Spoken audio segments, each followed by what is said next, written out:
Today's daf we're going to be learning is Sanhedrin daf kafav. We're going to continue with the psulei edut. We're going to get to a very interesting story and then back to psulei edut, and we'll have to think about this story. The story is going to raise a lot of questions. I would say probably even more questions than answers, as often happens. But we will raise the questions and try to come up with some answers and understand what this interesting story is doing in the middle of our section. So we start with this statement of Rabbi Yehuda from the end of yesterday's daf. A stam ro'eh is pasul and a stam gabay is kasher. Regular ro'etzon, we assume most ro'etzon, right? Because they normally take their animals, the average or more than average person who does this takes their animals to graze in someone else's land and steals, so they're considered thieves and therefore can't testify. Because again, what's the concern? They're going to take money to testify falsely because they're willing to do things that take other people's money. Now we get to stam gabay kasher, but then we said, even though we're concerned that people who were collecting money for taxes perhaps took money for themselves, unless we know they're doing that, we don't accuse them, and we bring the story of this person, the father of Rabbi Zera, who collected money in the town, and he would basically warn the people when the head of the city was coming to town. And then what happens? Remember, he gives a hint to the rabbis using a pasuk. He gives a hint to the other people saying something else. Maybe they wouldn't understand the psukim. And everybody goes and hides. Okay, starting with the top of our daf, miganzu kule alma. Everybody hides. Kiate, when then the person came to the city, Marle mima nive. He said, "Oh, who are we going to collect taxes from? There's nobody in the city." And he would lower the taxes. And in this way, we see that some of these gabaim, the tax collectors, were actually amazing people. And in fact, we're going to see another story from him. When he died, not when he died, but just before he died, take these 13 ma'ah, a type of currency, coin, and that are tied up I have them tied up separate from my money, in a cloth. And return this to so and so. Why do I have his money? Well, because I collected it from him, but in the end, I didn't need it for the taxes. I had enough to cover, and I'm going to return this money to him. Okay, this is like when you get a check from the IRS. We had some extra money of yours, right? So you see that not all stam gabaim were psulim. Okay, I see you're writing in the chat about shepherds, and in the Torah, all the people are shepherds, right? Obviously, things changed over time, and the shepherds in the time of the Torah are not the same, and they weren't behaving in the same way. It doesn't mean all shepherds are suspect, but the ones during their time period were obviously, a lot of them were taking their animals to graze and not caring about anybody else, and that's something you can imagine would change, in different periods of time. Different, once people do this, other people do it as well. And yes, there is load. I mean, it's not like all shepherds were angels in the time of the Torah, but anyway, okay. Now we're going to go to try to understand this line in the Mishna that's really not clear. We started, and I specifically didn't explain it at all because it's very hard to explain. We started with one of the examples of the people who are disqualified are socharei shvi, people who do business, right? They sell Shemitah produce. Now, there's all sorts of things that come up in the Shemitah year. You can't plant, you can't plow, you can't do anything in your fields. You can collect stuff from your fields, but only until the time where there's nothing left in the fields. When there's nothing left in the fields, because it's lecha lebehemtecha, for you and your animals to eat, so you can collect things into your house and eat them, but you can't sell them.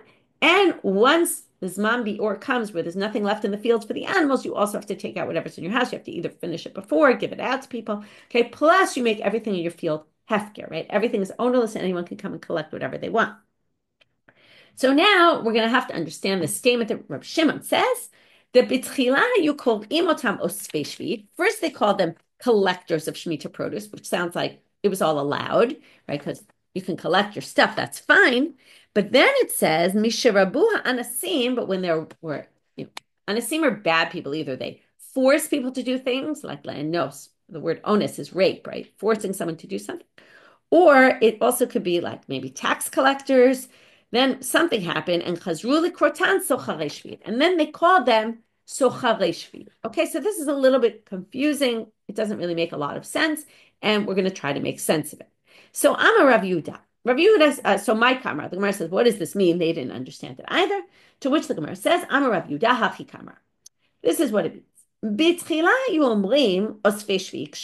the beginning, they said anyone who gathers their produce we don't suspect them of doing anything wrong. As I said before, you're allowed to collect your produce. It's not a problem.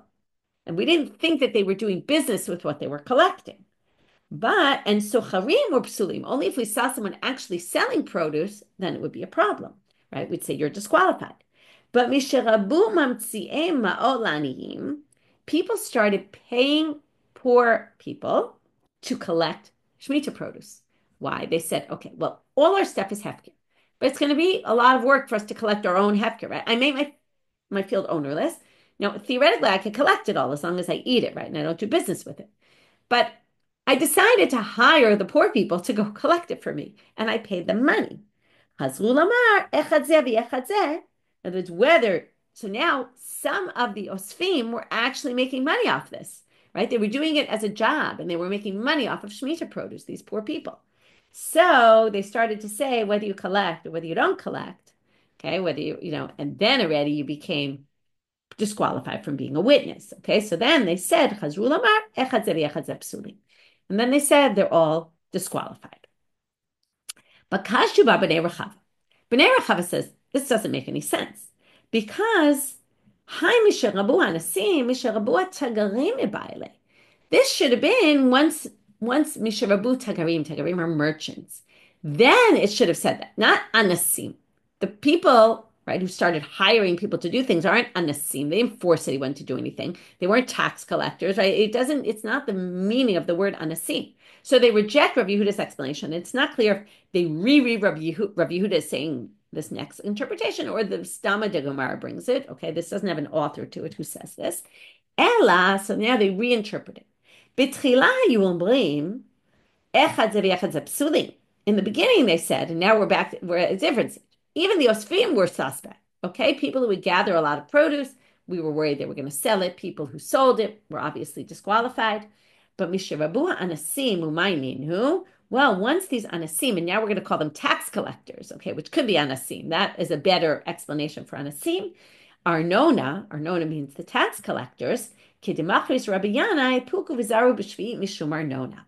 Then already we allowed a lot of things because once there were tax collectors and the tax collectors insisted on getting produce, actually Rabbi Yanai came and said, you can even go out and plant in the Shemitah year. Forget about collecting. You can plant, you can do whatever you need to do because if we don't have anything to pay the tax collectors, we're going to be in serious trouble, right? This is when there were Gentile tax collectors that were, doing bad things to the Jews if they didn't pay their taxes. So it became like a life and death thing. And then they went and said, anyone who gathers for sure is permitted and is not a problem because we assumed that the average person is gathering in order to pay the taxes. And the socharim were disqualified only. And then it was limited. So they changed it from saying, okay, so this keeps with the word anasim, but it has to change. But originally the osfim, it sounded like they were okay and they became not okay. This kind of reverses it. Right? Either which way, it was a very complicated thing to understand. And now we're going to get to our story. Rabbi Chia bar Zonoki is our Noki and Rabbi Shimon ben Yehud Sadak. Okay, so Rabbi Chia, I tried to look them up. Rabbi Chia, there's almost no information about him. It looks like he only comes up in the story. The only things I found were this story. Okay, it doesn't seem like he appears anywhere else. Rabbi Shimon ben Yehud Sadak appears in other sugyot. Some people think he's the last generation Tana. Some people think he's the first generation Amora, which actually would fit well with our story because the story is going to involve Reish Lakish and Rabbi Yochanan. Either which way, it's not a huge difference in time. Some people posit that he is the rabbi of Rabbi Yochanan, which makes this story super interesting because you're going to see it's a little bit strange to think that he was the teacher of Rabbi Yochanan, according to what we're going to see. But if he is, it makes the story even more interesting. So we're going to start with these two rabbis, and they're Asya. They're going to this place called Asya, which is somewhere outside of Israel, to do the Ibor Shana. Already question number one, you can't do Ibor Shana outside of Israel. Why are they going outside of Israel to do Ibor Shana? Very confusing. Some people think they were just going to gather information, although wouldn't you think you would need the information of what's going on in the fields in Israel? Remember, because in order to do intercalation, it's good we learned all about that before. You need to know when things are growing and what's happening and all that. Again, we're going to have a lot of questions, some based on what we learned about intercalating the year. Some people think that at some point they did allow people to intercalate the year outside of Israel. And we have all sorts of issues. Also, you need 3 people, not 2 people. Remember, you start with 3. That's also a question. Pagabahu Reish Lakish. Reish Lakish bumps into them. Itapel bahadayu, and he decides to join them. Okay, kind of as a third wheel, and you'll see he really is a third wheel here. Amar ezel achse hechi avaduvad. Says, I want to see how they do it. I want to learn. I want to learn how to do ibor shana. So what better way to do it than to watch what they're doing? Chazye lahu gavra. Now, as they're walking, and again, if they're in Asya, this doesn't make sense. We're going to talk about Shemitah, and that's why this came up. There's no Shemitah outside of Israel. What's going on here? Some people say it's in Syria, which is right outside of Israel and sort of was at some point in the borders of Israel. And maybe it's on the way. Some people think that they were going from Asya to Israel, La Be'er Shana. Okay. These are all questions. I'm not going to answer them. I'm just going to kind of suggest that there's a whole bunch of issues here.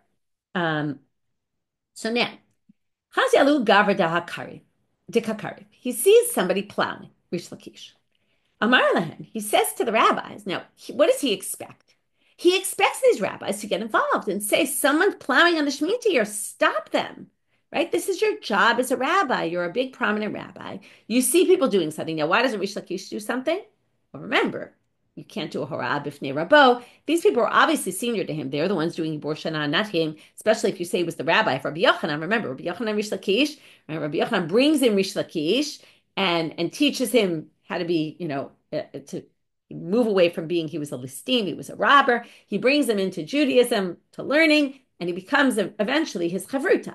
So if this is the teacher of Rabbi Yochanan, right, he's in a different place than Reish Lakish. So Reish Lakish, all he has to do is but he does criticize, and he says, I understand there's a Kohen here. Now, other question, how does he know he's a Kohen? Right? Didn't have like a sign on his head, I'm a Kohen. He says, there's a Kohen, and he's choresh. How are you allowing this to happen and not getting involved? Now, with our modern eye, right, we say, you're not going to tell everybody who's doing something wrong, stop what they're doing. Okay, but this story seems to clearly think that the job of the rabbis is to stop people from doing things. Now, I'll already plant a seed in your head, which is that it could be, this is a very public thing. And if we think about the position of the leaders of the time, right, if they're judges in the court or they're important people, their job is to keep society in a certain way. And if people see other people are plowing in the Shemitah year, it might cause other people to go plowing in the Shemitah year. And Reish Lakish says, this is really a problem, and why are you not doing anything about it? Amru lo yachol lomar agiston ani b'tocho, or agistvan ani b'tocho, however you pronounce it and whatever it means. Okay, we're going to see. I'll give you one or two interpretations. Either they say, listen, he could be an agiston, which could mean in Aris, he's a sharecropper in a Gentile's field. Maybe it's not even owned by a Jew. And they start to suggest, or maybe the agiston has to do with the taxes. Maybe they're doing it for the taxes, which we learned you could do. So they come up. Now, we learned in many, in Pirkei Avot, right? You should always be dan adam l'chaf zchut, right? You're supposed to find the good in people. So they're trying to find the good in people, and you would think that that's the right thing to do, okay? Clearly, Reish Lakish does not agree with this theory. Now you have to think about why. Why is this so bad? Why is it not a good thing to try to justify what people are doing? But maybe not when it affects other people, and maybe not when their actions clearly show they're doing an action that's forbidden. If you think they're doing it for some other reason, well, go ask them, go figure out, right? Go see. Is it a Gentile field? It is something you could figure out, right? And see who owns the field. You could get involved and ask the person. Okay, and they continue to walk. Chazialahu Gavra, Chu Chazialahu Gavra, again, they see another person to have a kasach bekarme. He's cutting his vines. Amar lahen, kohen v'zamal. So again, he says to him, it's kohen, and he's doing zmira, he's cutting the vines. Shemitah year. Oh, by the way, I forgot to mention, you're not allowed to do Ibor Shana in the Shemitah year, remember? Another question of the story. We learned because people don't have enough, and you can't start deciding La Be'er Shana then. Okay, another question. Now, again, and also you wouldn't aber shana so early in the season at the first story. The first story is the plowing. That's in the beginning of the season. We do ibor shana much later in Adar. There's a lot of difficulties about the facts about this story, but again, I'm not here to answer them all, but I am raising them. So, and some people just say this was like the earlier stage. They were just gathering information. So, amrulo yachol lomar le'eko beit haba ani tzarich.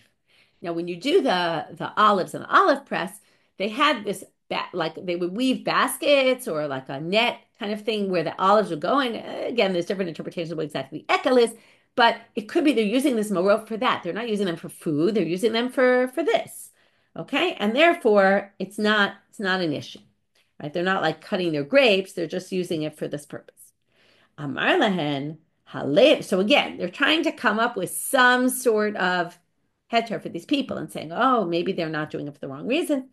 Amar lahen halev yodea im la'ekel im la'akalkalot. This is a very famous line, and it's a play on words here, right? The heart knows whether it's for the ekel of the Beit Habad for the good reasons, or it's la'akalaton, which is for bad reasons, okay? And I think you've got it all wrong. First of all, it's interesting. He says the heart knows. This is not exactly things that are in the heart.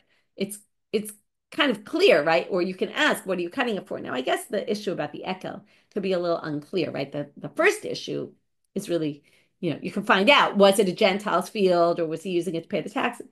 Okay. Anyway, he says, the heart knows, and he's basically saying, I think you've got it all wrong. And like almost like God will know whether I'm right or you're right, okay. Now we're going to stop the story for a minute before we get to the continuation of the story. And the Gemara is going to ask a few questions. A little bit strange they're asking this question. Hey, Amar Lahu Bereisha. What's the order of the story? Which guy did they meet first? The one who was plowing or the one who was cutting, who was harvesting? So if it was the first one, the way we got the order that we got, they're going to say the order of the story sounds strange because the Agiston story could have been, pruning, thank you, that's the word I was missing. The Agiston story could have happened if the first story happened first and the second story happened second. The second one, he didn't have to make up this great pun of ekel and akalaton. He didn't need to say la ekel beit habad. He could have just said the second one also. Maybe it was a field of a Gentile. So elaham lahu bereisha and hadar amalu hach. It must be the first one. He had the answer of the ekel beit habad. And then the second story happened, which with the plowing, and there he couldn't say that because you don't plow to get something. So then only then could he come up with, he came up with the second answer. But if he come up with the first one first, he would have answered that easily for the second one and wouldn't have had to come up with another type of answer. Not he, they. Okay? So therefore, it must be the story was told to us out of order.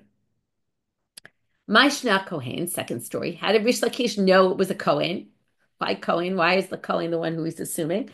Mishum de Chashidei Ashvi. Well, Kohanim in general are suspect of Shemitah. Why are they suspect of Shemitah? Not so much working in the land of Shemitah year, but they are suspect that they don't get rid of the produce at the time of Biur. What's the whole issue? The issue is that the produce has sanctity to it, and it has certain rules about it. Now, the Kohanim in general eat sanctified items like truma and things that other people can't eat, kodesh kodeshim, they get to eat. So what's called moleh heter, they kind of justify to themselves and say, oh, well, if we can eat truma, then we can eat things with kedusha shvit and we don't have to worry about biur. So they think that it's okay for them. And a lot of them kind of end up justifying, even though it's wrong.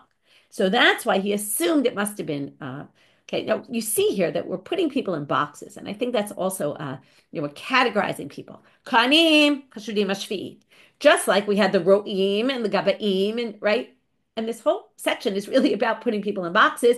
And, on the other hand, we said the gabai, well, not necessarily do we assume just because that's your job. We're assuming you're a thief, right? So it's very tricky when it's okay to categorize people and when it's not okay to categorize people. And maybe that's a bit of the machloket here, right? Reish Lakish is clearly categorizing people. They're chashad al shvi, they're kohanim. He's assuming, that must be a kohen because they're in the category of people that are chashad al shvi. It's not. And here he's going to prove it from a Mishna, or really the Gemara is going to prove it. Right? It's not Reish Lakish speaking here. If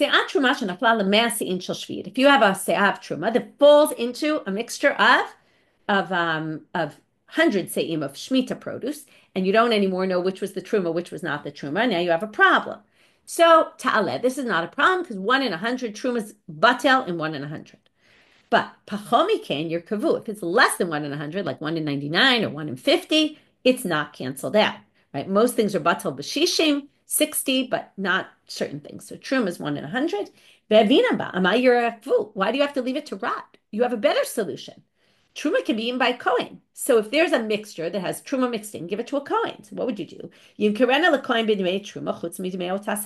Sell it to a Kohen for a lower price because truma has a much lower price on the market because it's got a smaller demand for it. There's less people who can eat it. Sell it for that lower price.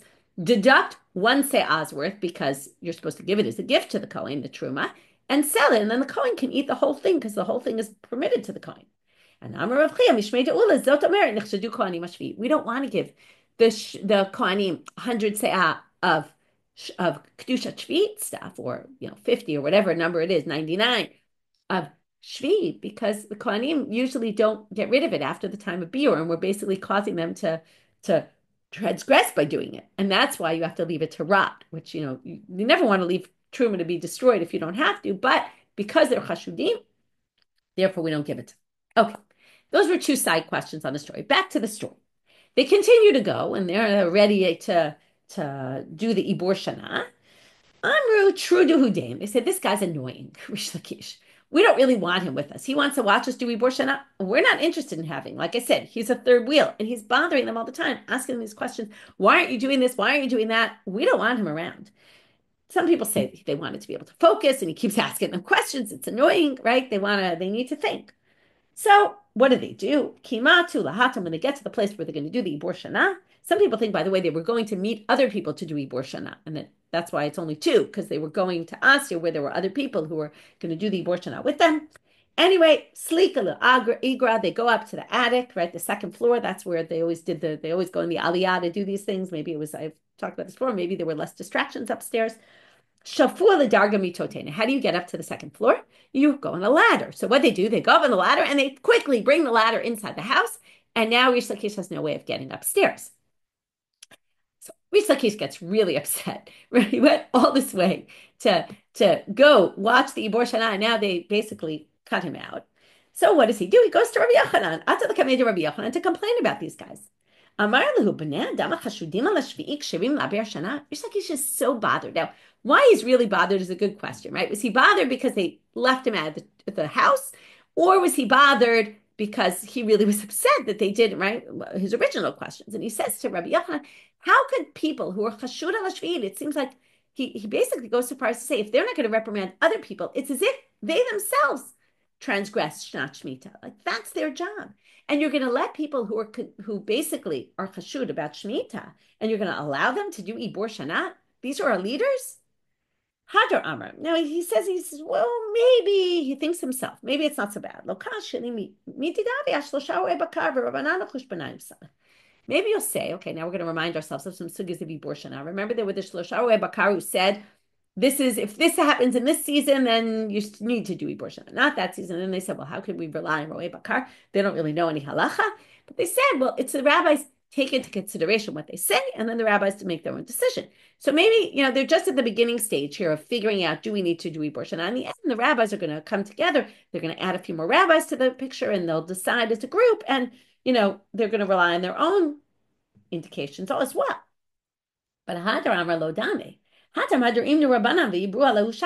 the rabbis got up and, not the Ro'ei Bakar. The rabbis got up and decided about Ibor Shana. But Hacha, they're part of the count. Kesher reshaimu, but kesher reshaim no manamiyan. This is a conspiracy of wicked people, and conspiracy of wicked people does not count. In other words, in order to get started, remember, you need the 3 people to advise, and then they also become part of the 7 people who decide in the end. And then it says these people shouldn't be counted at all because they're a conspiracy of wicked people, and they shouldn't be counted. So let's see Rabbi Yochanan's reaction. Amar Rabbi Yochanan. Now again, remember, it's possible Rabbi Shimon was his rabbi. Da'aka. Okay, that doesn't really help us.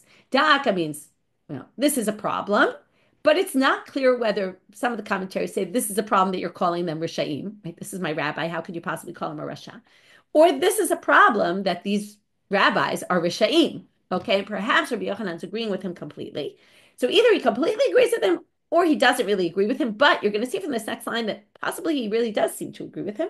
And again, we're left with the end line of the story is really unclear. When they came back, they go before Rabbi Yochanan and Amrele, and they heard what Reish Lakish said about them. They said, they compared us to Ro'ei Bakar, and Reish Lakish compared us to Ro'ei Bakar, and you didn't say anything to defend us? So comes Rabbi Yochanan, and he says, last night of the story, Amar lehu, and if he called you Ro'ei, which are much worse, because Ro'ei Bakar we talked about the difference between them yesterday, right? They're bad, but Ro'ei are really thieves. If he called you thieves, I would have nothing to respond to him, which sounds like Rabbi Yochanan's agreeing with with Reish Lakish at the end and siding with him. So, or he's just saying, I don't know how to respond. Like I'm in a quandary. You can imagine Rabbi Yochanan. Like I hear Reish Lakish. On the other hand, I respect you, and I don't know what to say. So it's a very strange end to the story. And again, like Reish Lakish puts them in a box. He says these are conspiracies of wicked people. Like that's what they are. And maybe Rabbi Yochanan is saying, I'm not sure where to put them. It's confusing to me. This whole thing, I'm stuck. Or maybe he's saying, I agree with you. They're in that box, and I don't know what to say. So we're going to stop with analyzing the story for a minute, and we're going to go now to the next sugya, and then perhaps at the end of this, we'll get back to it. So now the Gemara says, "My kesher reshaim." Where do we have the source for this concept of kesher reshaim and omen minyan? That if you have a conspiracy of wicked people, they're not part of the minyan. So Shevna, we're going to start with Shevna. Shevna was the steward, like the guy in charge of the house of Hizkiyahu the king. And in Hizkiyahu's time, there was a big siege on the city. Sanhedrin, the king of Ashur, and there's a story with Rabbi Shimon. I'm not going to get into all the details, but they put a siege on the city, and Shevna wants to, according to the version of the story, and there's a whole bunch of texts that support a bunch of the things we're going to say in both in Yeshayahu. Mostly, we're going to quote today from Yeshayahu. Things about Shevna, that Shevna wanted to surrender, and Hizkiyahu did not. So Shevna was Darish B'Tleisa Rabata. He had 13 rivavot of people on his side. That's 130,000 people. Hizkiyahu Darish B'Chadsrei Rabata. He had 11,000 ribo, which is 110,000 people with him. And you see that Shevna had more people on his side than Hizkiyahu had on his. When Sanhedrin besieged the city of Jerusalem, Katav Shevna Pitka Shad Begira. He took a note, he threw it in an arrow, and he shot it to the other side. And in the arrow it said, Shevna v'siyato ishlimu, Hizkiyahu v'siyato lo ishlimu. He wrote, me and my guys were happy to do peace with you and surrender, and Hizkiyahu and his side are not willing to surrender. And that's what we call Lashon Hara, basically, right? He could have just said, we want to surrender to you. But instead, he also badmouths Hizkiyahu and said, Hizkiyahu is against you. He doesn't want to do that. Shneimar, where do we get this from? Well, there's a pasuk in Tehillim that says, Hina reshaim. Here you get to kesher reshaim. The reshaim yidrachun kashet, they're going to throw an arrow. Konenu chitzam al yeter, and they threw their arrows with more, some people say. It's unclear why yeter is this, but maybe with more, like they added this Lashon Hara issue about Hizkiyahu. How come stop Hizkiyahu? No, Hizkiyahu saw this and said, I'm a little concerned. Maybe God goes by the majority, and they're the majority, and I'm the minority. And said, since the majority are going with Sanhedrin, maybe we should also. So he decides to basically surrender as well. But Navi Amarlo, the Navi comes and says, and this is what we're looking for, Lo Tamrun Kesher, Kesher, meaning Kesher Reshaim, who Kesher Reshaim Enomen. He's told this a pasuk in Yeshayahu, don't go with a Kesher, don't go with a conspiracy, right? Even though they're the majority, that doesn't matter. Majority doesn't count when they're bad people. This is all connected with Psulei Edut, right? We don't accept two witnesses if they're bad people. So we don't accept, right? They're not counted for the majority, and that's really what we were looking for. But since we're already on this, we're going to see all sorts of other things about the Shevna story. And this is a parak in Yeshayahu 22 where it actually mentions Shevna by name. It's clear we're talking about him. And it says, so he went now he wanted to be buried with the Malchei Beit David. How do we know this? We'll see in a minute. Because the Navi says to him, who are you and what are you doing here that you want to bury yourself here? Basically what they're claiming is that this means he wanted to be buried with the kings of King David. Now we're continuing in the Pesukim. God is going to throw you like he throws a man. Why a man? Well, I'm a rav. If you throw a man, much worse than if you throw a woman, because a woman people always have sympathy on. They're sympathetic to her. For the man, no one has sympathy for someone. So basically, I'm going to throw you out of here. What does that mean? Because it says in this pasuk, which is a pasuk about the leper. And he got leprosy. Why leprosy? Because of Lashon Hara, right? Because of what he did with Hizkiyahu. Tzanof yitznefachatz nefach kador al eretz rechavat yadayim. This is the next pasuk in Yeshayahu there. You're going to be thrown like a ball into another, you're going to be thrown to a place. So, meaning I'm basically kicking you out of here, right? You want to go get buried somewhere else in some other country. Okay, Shama Tamut, there you're going to die. V'Shama merkavot kvodcha kolom beit adonecha. Okay, you're going to be it's because you'll see how they understand this kolom beit adonecha, but kolom beit adonecha is you cause the shame of your master. Tana hu bikesh kolom beit adonav lefichach ne'apach kvodo lekolon. Okay, you tried to put down Hizkiyahu. Well, now all your respect you had in your life is going to be to go to nothing. Ihu, and so now the story continues. When he went out of the besieged city and he goes to make peace with Sancherev, Ata Gavriel, Achte Ledasha Ba'ape Marsharyata. So Gavriel, the angel, comes and stops the door. In other words, here comes Shevna with all his 130,000 people, and he walks out the gates, and Gavriel locks the gate behind him, and he's left alone. So he goes to Sancherev alone, or maybe it was Rav Shakeh at the time, and they're turning out Amabet, Amrule Mashariyata. They say, where's the rest of your entourage? Amar Hadrubi. He said, I guess he turns around, he sees there's nobody there. He says, I guess they changed their minds. They said, if so, you're actually mocking us. Okay,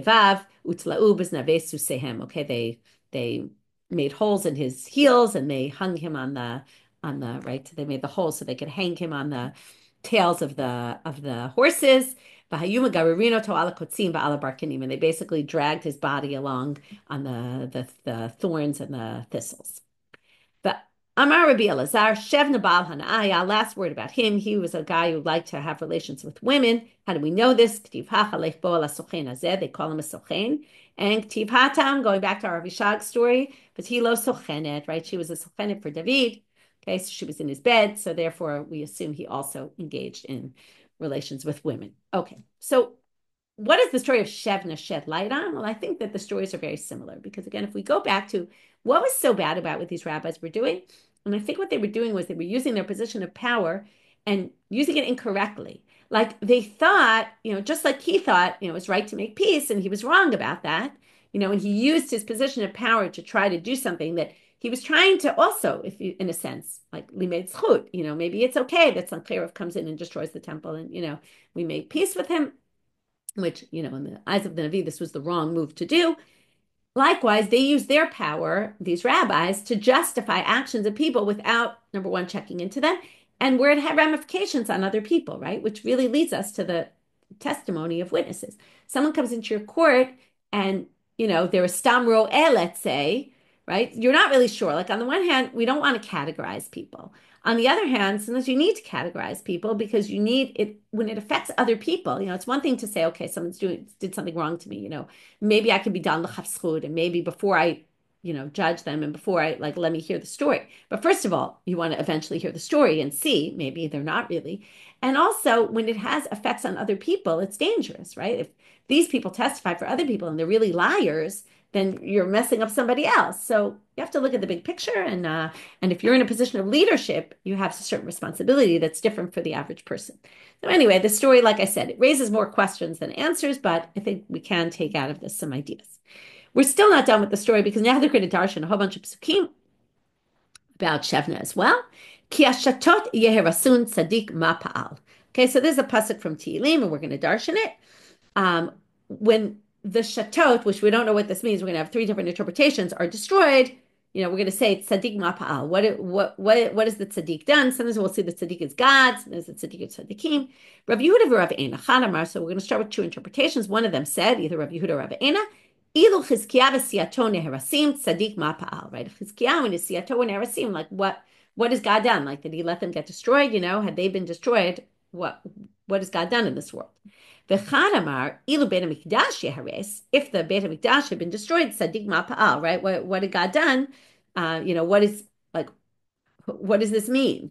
Ve'ulamar ilu machshavotav shel oto rasha einan neherasot tzaddik ma'pa'al. If we hadn't destroyed these intentions that Shevna had, then tzaddik ma'pa'al, like what would have been with Hizkiyahu? Okay, so we have all these different interpretations. Bishlam alaman damar. Now we have to connect them all to the word hashatot. So if you say, Ilu machshavotav shelo Torah shah, hainu dichtiv keshatot yerasun. Okay, the shatot yerasun, often, like there's a pasuk, lo shat libo gam lezot, and he's, right, this is with Paro. Lo shat libo gam lezot is what he thought in his heart. So what he thought, machshavotav shatot, that works very well. So if you say it's the machshavotav shelo Torah shah, the last one we just said, the thoughts of Shevna, what he planned to do had actually happened, that makes perfect sense. Ulamanda amar Beit HaMikdash nami.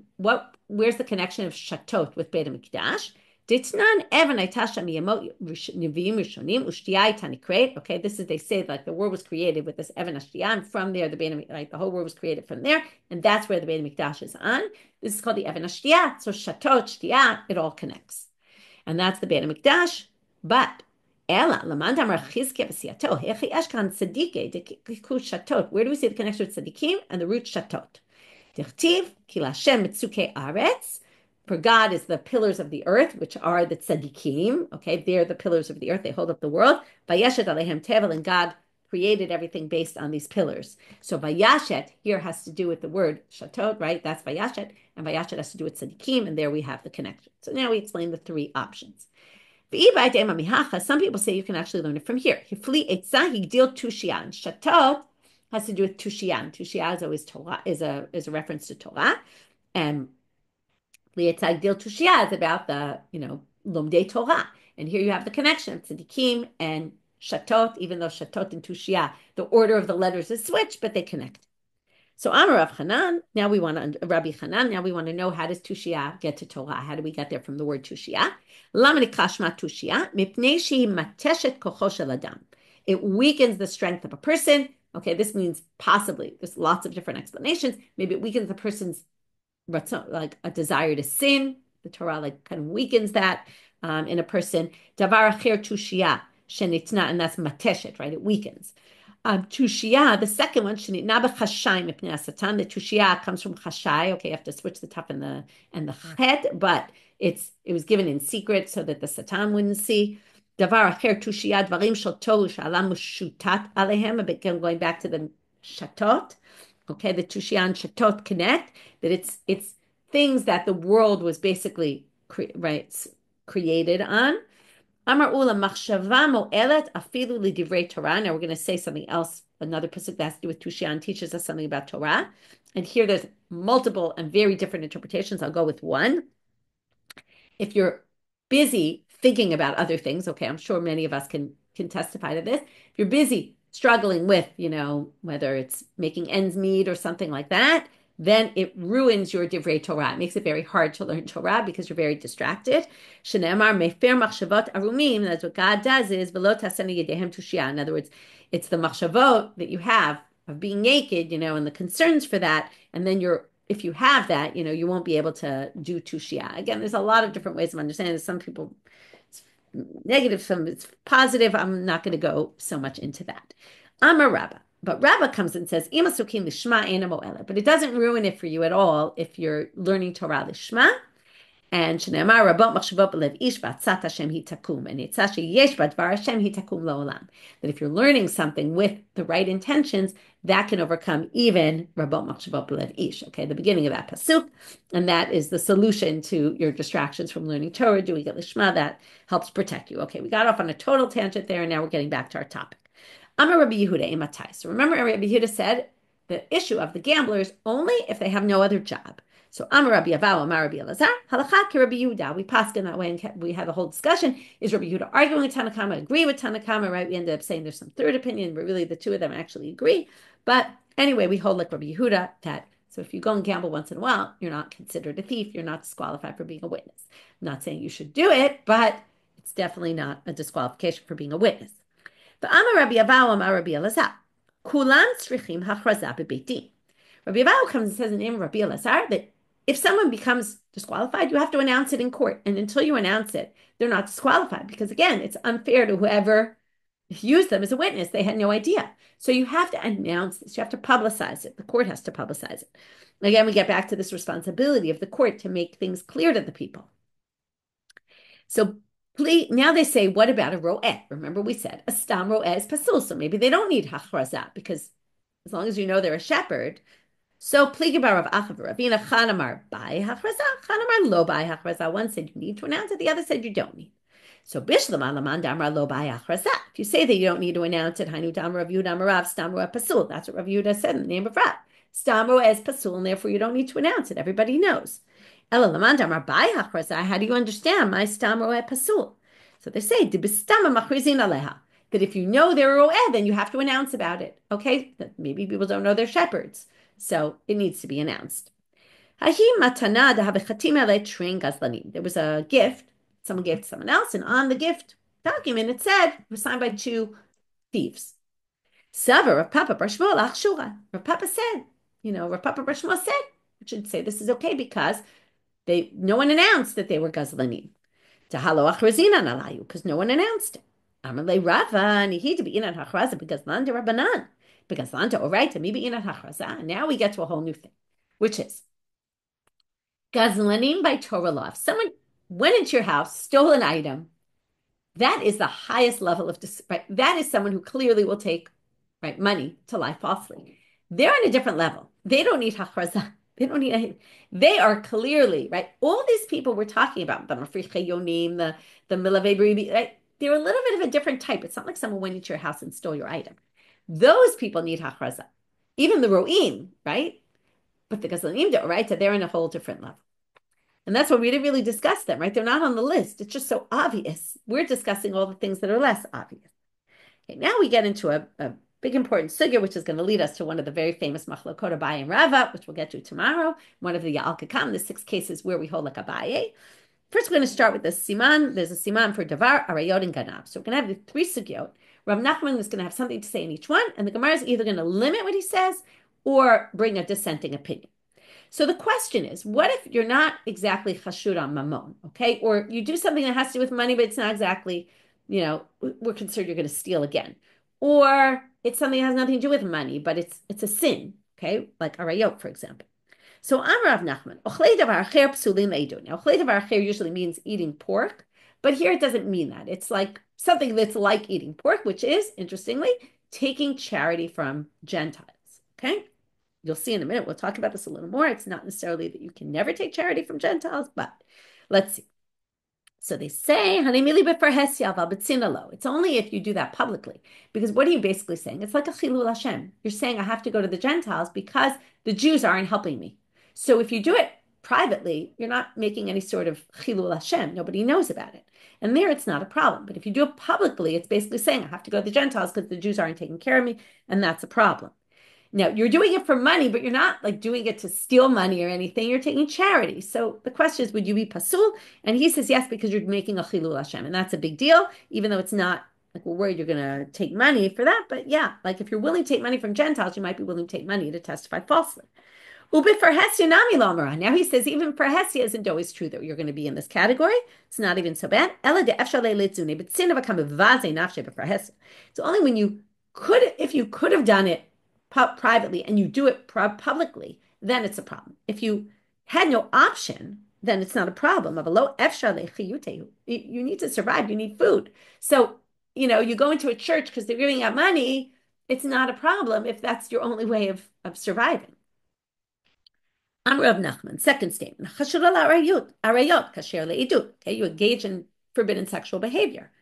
You're kasher le'edut, he says. But Amar Rav Sheshet, Ani Mari, this is what you say? Arba'im b'katfei kasher. You get lashes, and yet you're going to be able to testify? Rav Sheshet totally disagrees and says, what do you mean? You did a really bad sin. You can't testify, even though it doesn't have to do with money, right? It has to do with sexual desire. That's something different. I don't have time at the end of class. Geet, you're pointing out, it says chashud al you're suspect. There's a range of opinions. Some people think, no, you actually, because even Rav Sheshet is talking about you got lashes. So there's a big debate about what this actually means, chashud, whether it means actually you engaged in it, you didn't, we think you engaged in it, we don't know for sure. There's a range of opinions about that. It's a whole question. I'll leave that aside, though, because it's pretty late and I want to finish. But yes, thanks for reminding me about that. And Amar Rava, Moda Rav Nachman Linyan Edut Isha Shu Pasul. Comes Rava and says, well, Rav Nachman will agree, though, that if we're talking about is a woman married, right? And he says the woman got divorced. Well, he's obviously chashuv because maybe he wants to engage in relations with her. So Amar Ravina v'Tamer of Papa lo Amar Anela Fuka. That's only if he's testifying about a woman that she's divorced to get her out of it, or that her husband died. Avali Yula late lamba. But let's say he testifies that she's betrothed to someone. Well, then we're not worried because he's making her right into a woman who can't have relations with him. So the Gemara says, Pshita, that's pretty obvious. Why are you telling us this? Well,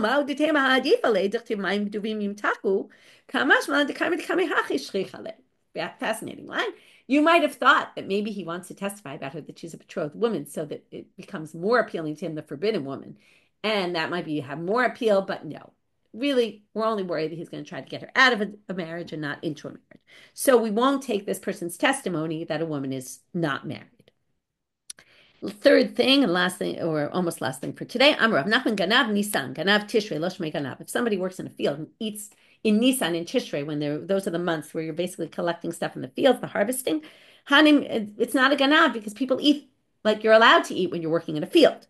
But Hanimili Ba'arisa v'davar mu'at u'b'davar shenigmar melachto. It has to have all the criteria. You have to be a sharecropper; they're allowed to eat. Not that sharecropper gets a certain percentage, so they get to do that. But if they have uh, if they get like a set salary, they're not allowed to eat.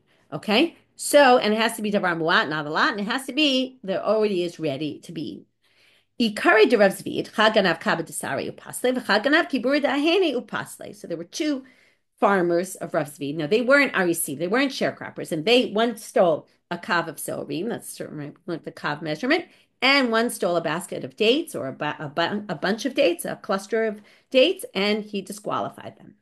Last story, Hani Kvora'ai. There were people to cover Nafsha B'Yom Tov Rishon Shel Atzeret. There were people who worked in the cemetery and they buried people on the first day of the Chag. Shamtinu Rav Papa Paslinu Le'edut.